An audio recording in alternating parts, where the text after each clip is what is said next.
Bonsoir mesdames et messieurs, nous accueillons la nouvelle année 2024, le cœur lourd et l'âme en peine pour nos frères en Palestine, à Gaza et en Cisjordanie, pour qui le cauchemar se poursuit. C'est sous les bombes des sionistes que les Palestiniens ont vécu le passage entre 2 années, presque aucun sentiment, aucun changement, si ce n'est plus d'horreur. L'entité sioniste a-t-elle mis en branle sa deuxième étape dans le plan concocté aux Palestiniens de Gaza? Leurs médias en concert parlent de l'après-Gaza et du fameux plan appelé cyniquement le plan de l'immigration volontaire, drôle de volontaire. C'est un hasard, est-ce plutôt un hasard que le nom de l'ancien Premier ministre britannique Tony Blair soit évoqué dans ce plan diabolique en dépit du démenti? Affaire à suivre également cette traque lancée par l'entité sioniste et ses médias contre des intellectuels palestiniens en Cisjordanie dont les propos sont jugés par l'occupation sioniste de diffamatoires. Tout de suite, les détails.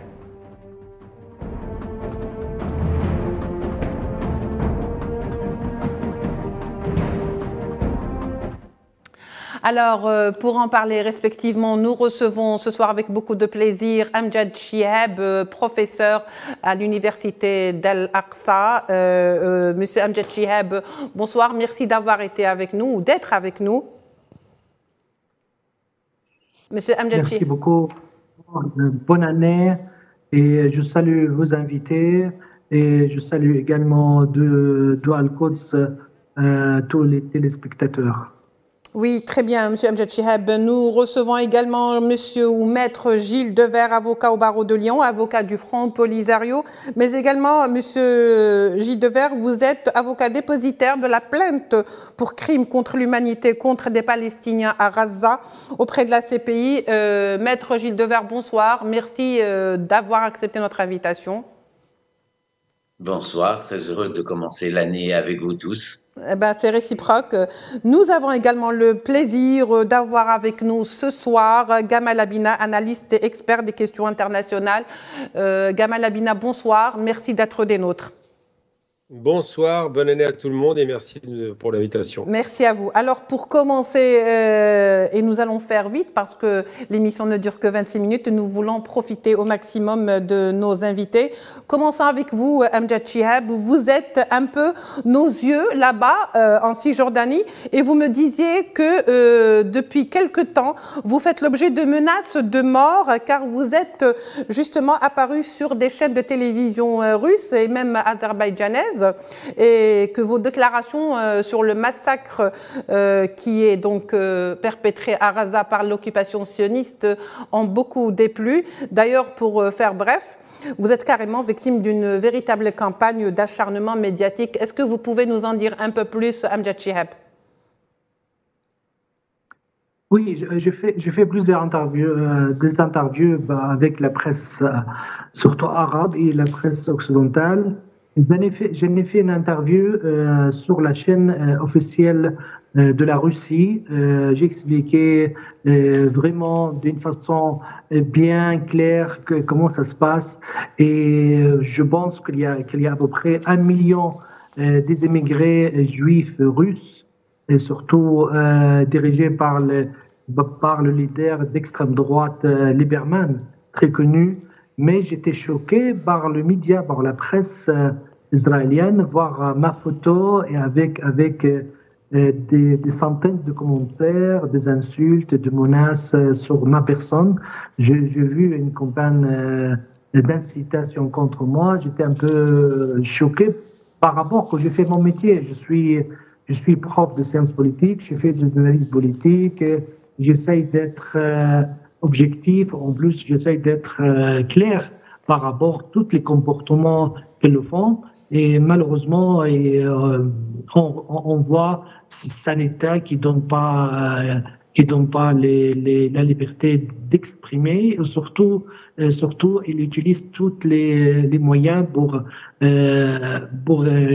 éviter ou pour faire de chantage, ou faire des pressions psychologiques, ou faire de menaces pour faire la lutte contre surtout les intellectuels palestiniens et qui ont les moyens au moins de défendre la cause palestinienne d'une manière beaucoup plus intellectuel que les autres. J'étais pas le seul. Il y avait d'autres personnalités aussi à Al-Quds, Jérusalem. Ils étaient aussi le cible des attaques verbaux et de menaces aussi, soit de côté de colons, soit du côté de certaines associations d'extrême droite, et soit voir leurs photos dans la presse avec leur adresse, une façon de leur faire peur ou de leur terroriser pour qu'ils ne parlent pas aux médias, pour qu'ils n'expliquent pas exactement ce qui se passe par rapport à leur politique de nettoyage ethnique, leur politique de judaïser Jérusalem ou la politique de colonisation en Cisjordanie, et surtout toutes les lois racistes ou le système d'apartheid utilisé contre les Palestiniens, dans un objectif de faire un nettoyage ethnique ou de forcer les gens à exiler ou à partir ou à chercher d'autres alternatives que rester en Palestine dans leur propre terre natale et leur pays. Et malheureusement, on découvre jour après jour, c'est une politique systématique et visée surtout de priver les Palestiniens, surtout des intellectuels.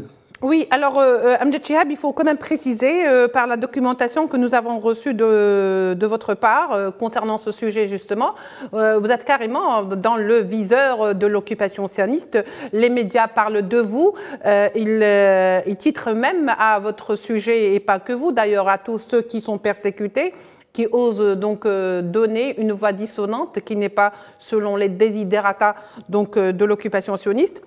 À quand nous allons mettre fin aux ennemis de l'intérieur? Vous, les Arabes d'Israël ou de 48, c'est ce qu'on vous appelle de manière commune, alors vous êtes considérés comme les ennemis de l'intérieur. On cherche même à se débarrasser de vous. Oui, sur le plan juridique, ils ont rien contre nous parce qu'on fait un métier, on évite de tomber sur les, par exemple, sur quelque chose qui est contraire à leur loi, malgré que leur loi n'est pas tout à fait correcte, mais on essaye de faire notre travail d'une façon professionnelle. On évite, par exemple, sur des questions qui peuvent nous inculper, par exemple, inciter à la violence, ou dire quelque chose. Et on essaye de faire comme ils font. Et il y a de gauche ou d'extrême gauche ou de militants de la paix, et de dire la vérité, comment ça se passe. Mais ils cherchent, par exemple, de mettre des grands titres pour ouvrir la porte à des extrémistes. Oui. De nous agresser, soit physiquement, soit de nous faire de mal, pour mettre des titres, comme ils ont mis de titres, les ennemis de l'intérieur. Ils nous considèrent comme des ennemis à débarrasser de l'intérieur de l'entité sioniste. Et ça devient un peu dangereux et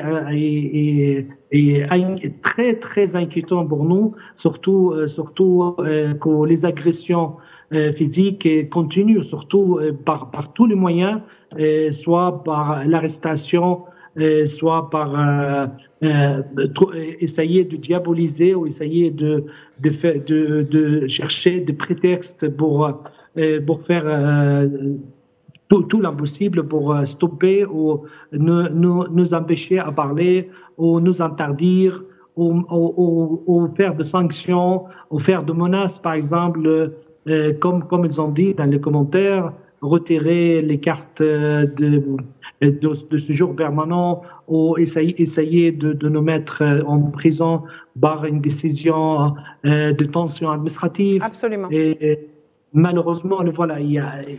Comment vous le vivez, Amjad Chihab, au quotidien? Comment vous exercez votre quotidien? Est-ce que vous pouvez sortir aller travailler? Est-ce que vous êtes à l'aise? C'est-à-dire, on aimerait savoir comment, lorsqu'on a été la cible ou on est la cible, comment se passe votre quotidien? On essaye de faire attention, on ne se déplace pas beaucoup, on reste en général à la maison, et si on a de trajets à faire, on ne le fait pas, si ce n'est pas nécessaire. Et on prend de précautions, surtout à l'entrée, à la sortie, quand on sort, si on voulait utiliser la voiture, on fuit la voiture, on regarde s'ils ont mis quelque chose, ça devient inquiétant. Voilà, Oui. c'est pas facile, c'est pas très facile Oh, oui. de vivre dans des climats. Surtout, on s'approche pas du tout côté Jérusalem-Ouest, par exemple. En cas où qu'on voit chaque jour des agressions physiques contre des Palestiniens, soit Oui. des étudiants qui font leurs études, soit des ouvriers qui travaillent aussi dans les usines côté ouest. On a vu même des filles agressées parce qu'elles portaient les voiles. Et ils découvrent c'est une Palestinienne sensible ou un ouvrier, même des ouvriers qui travaillent dans la municipalité de Jérusalem. Oui. Avec eux, il s'est fait agresser, il s'est fait tabasser. Donc vous vivez aux aguets avec la peur au ventre et peut-être de vous faire agresser. Maître Gilles Devers, qu'est-ce qu'il y a lieu de dire justement devant ce genre de réaction quand on vit tous les jours avec la menace, l'épée de Damoclès sur la tête et la peur au ventre, d'autant plus lorsqu'on dit les ennemis de l'intérieur et qu'on lâche ça devant les médias ou dans les médias, cela veut dire que quelque part on a donné la permission aux extrémistes de pouvoir prendre pour cible ces gens-là qui sont cités nommément. Écoutez, on est vraiment saisi par le témoignage de M. Chiab, qui est un de nos interlocuteurs réguliers dans ces discussions et qui nous amène toujours une hauteur de vue, une compréhension des choses et qui est l'expression même d'un point de vue sans doute tranché, mais modéré dans sa démarche, qui est celle d'un enseignant, d'un professeur. Donc le voir comme cela en bouc émissaire, est évidemment quelque chose qui nous marque profondément. Bon, je ne sais pas s'il a beaucoup d'autres marges de manœuvre que de laisser passer l'orage, parce qu'ils peuvent ensuite passer à autre chose. C'est ce qu'il faut souhaiter, vu que les recours sont assez faibles dans une ambiance d'un pays qui est sous tension et dans un extrémisme. Les ministres sont absolument sans retenue et je vois ce qu'ils déclarent sur les juridictions internationales notamment, donc on voit ce qu'ils peuvent penser. Hier, la Cour suprême rend sa décision sur la vie interne d'Israël. Elle est elle-même critiquée comme n'étant bras de on voit tout de suite à quel niveau et avec quelle force on bascule purement et simplement dans une intolérance, mais c'est plus qu'une intolérance, c'est le déni. C'est-à-dire que si vous plaisez pas, vous êtes à écarter, à rejeter. C'est même plus la peine de parler. Donc vraiment, on lui apporte toute notre amitié, notre considération et espérons que les choses que la vague passe et que les choses se calment. Mais tous les jours, ce sont des nouvelles comme cela impressionnante. Aujourd'hui, l'assassinat du numéro 2 du Hamas, de sang-froid, avec un véritable, une attaque violente sur une autre terre. Hein. C'est une agression contre le Liban en outre. La souveraineté n'existe plus. Et écoutez, on lui souhaite surtout bon courage et qu'il garde bien, comme on le voit, son calme, sa lucidité. Et dans notre mesure du possible, on restera vigilant. Très bien, Maître Gilles Devers. Gamal Abina, que faut-il penser de ce genre de pratique, dénoncer par exemple ce qu'on appelle les ennemis de l'intérieur? Est-ce que ce n'est pas aussi quelque part les présenter au risque quelque part? Parce que comme disait tout à l'heure Amjad Chihab, on ne peut pas être à l'abri d'un extrémiste qui pourrait leur tirer dessus, parce que finalement c'est ça l'appel quand on parle d'ennemis, c'est-à-dire qu'on peut absolument l'éliminer. Ça l'appelle un meurtre, c'est évident, mais la chose qu'il faut rappeler d'abord, c'est pas les ennemis de l'intérieur, ça entérine le fait que le Quds leur appartiendrait. Absolument. Ce sont les ennemis, effectivement, tout simplement. Ils ne sont pas de l'intérieur, ils sont occupés. Donc c'est les ennemis d'une terre occupée. Et ces gens-là, lorsqu'ils disent ça, ils jouent la carte qu'on voit un petit peu en Occident de la 5e colonne. Les musulmans sont nos ennemis, les Arabes sont nos ennemis, ils sont à l'intérieur. Simplement, ça témoigne de deux choses. D'abord, ils reproduisent exactement comme dans les années 60-70 la volonté d'assassiner les figures intellectuelles. On se rappelle de Mahmoud Darwish, qui était le pire ennemi d'Israël parce qu'il était considéré comme étant l'homme qui portait la voix de la Palestine, donc d'un État, donc d'un pays, donc un peuple. Et l'idée de se dire qu'un peuple existe, ça repose problème. Puis le second aspect, évidemment, c'est qu'on est on est dans un État qui est dans une démarche terroriste, hein, clairement. terroriser la population. Le terrorisme est un acte politique, on le sait très bien, ça a été connu en France entre 1893 et 1994, l'objectif étant de faire peur. Et faire peur, c'est de tuer les voix qui parlent ou qui sont dissonantes. Il se trouve que quel que soit le niveau d'expression que vous avez aujourd'hui, de toute façon, vous êtes considéré comme un ennemi. On voit bien la façon dont ils voient les organes internationaux, par exemple comme le HCR ou d'autres organes. L'État sioniste considère que ce sont des ennemis. Donc ils sont dans une démarche de guerre totale, même si ce n'est pas encore le cas, mais ça le devient. Ils sont dans une démarche criminelle parce qu'il y a une guerre du côté de Gaza, mais de l'autre côté, il y a les crimes qui sont perpétrés tous les jours en Cisjordanie. Et surtout, ils sont dans une démarche de voyous. C'est un rock state, comme disent les Américains, un État voyou. C'est un État qui ne respecte rien. C'est un État qui ne considère pas la vie humaine. C'est un État qui, il faut rappeler, par 3 fois dans ce gouvernement, avant même la guerre, disait que les Palestiniens étaient des animaux. Donc là, on tombe vraiment dans les thèses qu'on peut qualifier de suprémacistes blancs, de suprémacistes racistes, d'un État qui se croit supérieur au reste de la planète, c'est problématique, et surtout d'un État qui aujourd'hui a subi un traumatisme réel, non pas l'histoire du terrorisme comme il l'appelle, mais surtout un traumatisme sécuritaire. C'est-à-dire que la population sait que son armée ne vaut pas grand-chose, puisqu'ils sont incapables, au bout de 3 mois de combat, d'en venir à bout d'une bande côtière qui est très limitée, où il n'y a pas de sortie, il n'y a pas de repli. Ils n'y arrivent pas, et surtout de se rappeler qu'en dehors de différentes attaques, leur dôme de fer a fait long feu, on l'a vu pendant le Nouvel An, mais surtout de rappeler qu'effectivement, cet État qui se croyait surpuissant et qui croyait qu'il pouvait diriger le monde et donner des ordres à tout le monde, a perdu la bataille de l'image, a perdu la bataille sur le terrain, puisque les fédéines palestiniens continuent à combattre, et tous ceux qui sont, toutes les factions palestiniennes, et puis surtout a perdu les rares sympathies qui lui restaient aux yeux du monde. Aujourd'hui, le monde entier manifeste contre cette guerre barbare, parce que l'État sioniste a décidé d'en finir avec un groupe armé qui est un groupe qui a surpris par sa résistance, qui est surpris par le fait qu'il ait pris l'initiative de l'attaque, et qui a réveillé d'autres groupes armés en Syrie, le Hezbollah au Liban. On voit bien que même dans le Golan, le haut plateau du Golan est bombardé régulièrement. Les peuples arabes ont compris qu'il y avait un problème dans la région et ils se disent, puisqu'il n'y a pas de solution politique, on a essayé en 93 avec les accords d'Oslo, eh bien on passera à la solution militaire. Et ça rappelle étrangement l'Algérie de ce point de vue-là. Des résistances, des fédéines, une armée classique qui n'y arrive pas, qui n'en vient pas à bout, parce qu'on ne peut pas vaincre une guérilla. C'est répété et répété. Aucun pays au monde n'a jamais réussi à vaincre une guérilla. Ça se saurait. Très bien. Alors, oui, Gamal Abina, alors, hormis donc, ces menaces qui sont donc un petit peu, qui pèsent sur la tête de ces Palestiniens de 48 qui sont restés dans leur pays, qui n'ont pas voulu quitter avec l'exode de 48, parce qu'il faut le préciser, que ce sont les gens de la terre. Et il y a eu, au fait, au début de cette attaque, au début de cette agression sur Gaza, il y a eu quand même un véritable, disons, un véritable bateau américain qui est venu amarrer pour le prétexte qu'on avait donné à l'époque. C'était à l'époque, non, il y a quelques mois seulement. C'était que pour éviter que le conflit ne se propage aujourd'hui. Et hélas, le conflit se propage parce qu'aujourd'hui, c'est carrément le Liban qui est frappé par un drone qui a donc coûté la vie au numéro 2 du Hamas au Liban.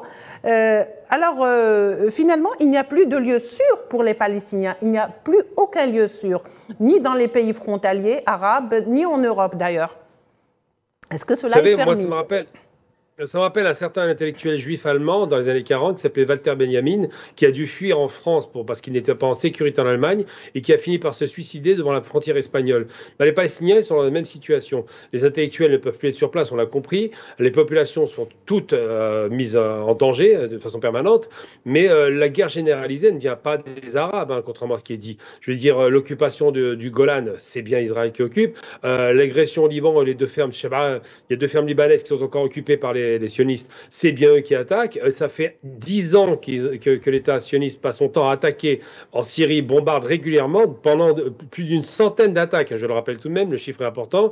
Ils ont toujours manœuvré contre les pays qu'ils considèrent comme étant hostiles et aujourd'hui, ils jouent les cartes de la victime. Mais ça ne fonctionne pas. Dans les faits, l'agresseur, on le connaît, c'est la surpuissance israélienne soutenue par les États-Unis, il ne faut jamais l'oublier, qui est largement alimentée par l'argent américain et par les bombes américaines.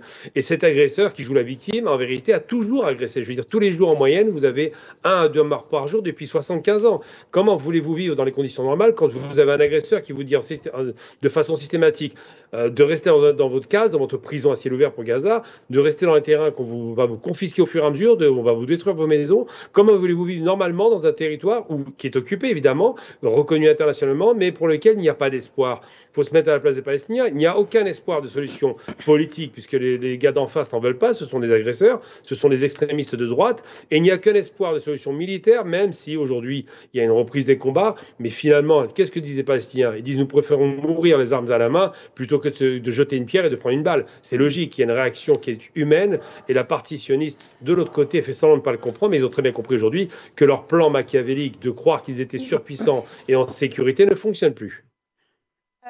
Gilles Devers, alors la question qui se pose avec cette attaque au drone donc au Liban qui a coûté la vie à Salah al-Arouri, qui est donc le numéro 2 de l'Hamas, est-ce que ça ne risque pas de faire un embrasement dans la région et cherche-t-on pas par l'antisésioniste, est-ce que l'antisésioniste ne cherche pas à faire sortir l'ours de sa tanière, à savoir le Hezbollah, pour justement l'embourber, une sorte de provocation pour ensuite crier justement au droit à l'autodéfense ou à se défendre? Vous savez, la question, c'est à partir de quand est-ce qu'il y a une guerre, à partir de quand est-ce qu'il y a une agression armée, parce que si aujourd'hui on a ce fait, qui évidemment est une provocation la plus belle, la plus sanglante, la plus terrible, la plus machiavélique des provocations, mais si on regarde l'actualité de ces dernières semaines, il y avait des morts tous les jours, et on allait cibler la famille de responsables déjà du Hezbollah. Donc quand est-ce que commence une guerre? Il y a une guerre larvée, il y a une guerre en attente, il y a une guerre naissante, mais il y a des tirs c'est avec des tirs qui sont faits pour tuer. Israël, hier, c'était Lieberman qui a poussé en ce sens, en disant qu'il faut reconquérir une partie de la zone où on doit pouvoir s'installer pour notre sécurité. Donc il y a vraiment un discours de guerre. Voilà. Bon, après, le Hezbollah est un groupe qui a fait preuve quand même de son plus haut sens des responsabilités, qui sait à quel point la société libanaise rencontre des défis actuels. Donc tout se joue sur des critères que nous pouvons juste poser sur la table. Mais évidemment, on ne va pas s'amuser à les analyser. Ceci dit, il y a vraiment quelqu'un qui joue avec le feu, qui provoque, qui tire en Syrie, qui tire au Liban, qui écrase un peuple à Gaza, qui fait des exactions tous les jours en Cisjordanie, qui se moque de tout et qui compte sur le feu vert, la bienveillance occidentale. Je crois qu'il y a quand même une petite chose là au milieu de tout ça qui est à prendre en compte, qui est un élément d'actualité, c'est que sur l'agression sur Gaza, vous savez que nous avions déposé une plainte à la CPI, elle suit son cours, oui. Et on se reverra dans le courant de l'année. Il y a discussion en l'état actuel pour savoir s'il y a la matière pour faire des mandats d'arrêt, et on a quand même des précédents intéressants, mais surtout, donc ça on le verra plus tard, mais il y a eu la semaine dernière une requête déposée devant la Cour internationale de justice, qui est la juridiction de l'ONU, hein, c'est pas la Cour pénale internationale, c'est la Cour internationale de justice, et qui est une juridiction de recours pour tous les pays qui ont signé la Convention sur le génocide sans limiter le recours à la juridiction. Par exemple, l'Algérie a évidemment signé la Convention, mais elle s'est interdit de saisir elle-même la juridiction. En tout cas, c'est par le cas de l'Afrique du Sud, et l'Afrique du Sud a déposé une requête en disant: j'estime que c'est une situation de génocide, et surtout je demande qu'il y ait des mesures urgentes qui soient prises. Et donc cette requête urgente va être audiencée sans doute début janvier, on parle du 11 et du 12, donc ça va être très proche. Et là, il va y avoir un débat. Alors c'est sur les mesures urgentes, mais il va falloir que les pays occidentaux choisissent leur camp, vu que depuis bien longtemps on nous dit: choisis ton camp, c'est à eux de le choisir. Est-ce qu'ils peuvent ne pas participer au débat? Dans ce cas, quelle est votre place internationale si vous ne participez pas à un tel débat? Et ensuite, soit vous restez l'allié d'Israël, vous risquez la condamnation pour être complice du génocide, soit vous prenez vos distances. Oui. Donc ici, il y a un élément juridique qui va avoir une force décuplée. Et dans l'immédiat, on va attendre l'audience sur les mesures urgentes qui se jouera donc entre l'Afrique du Sud et Israël sur le tout début du mois de janvier. Très bien, Maître Gilles Devers, je crois que vous avez été complet là-dessus. En tous les cas, le temps qui nous est imparti donc arrive à sa fin. Hélas, on aurait aimé bien sûr développer d'autres thèmes concernant donc la polémique sur Tony Blair, qui vient rajouter donc de l'eau dans le vin de ce qui se passe déjà à Gaza. Je rappelle juste la position de Najib Mikati par rapport à cette explosion au Liban. L'explosion est un nouveau crime israélien qui vise, je le cite, inévitablement à faire entrer le Liban dans une nouvelle phase d'affrontement après les attaques quotidiennes contre le sud du Liban qui font un grand nombre de morts et de blessés. Mesdames et messieurs, je vous remercie de nous avoir suivis. Également, je remercie nos invités d'avoir éclairé aujourd'hui notre lanterne. On se retrouvera demain pour un nouveau numéro de l'Échiquier international. Au revoir.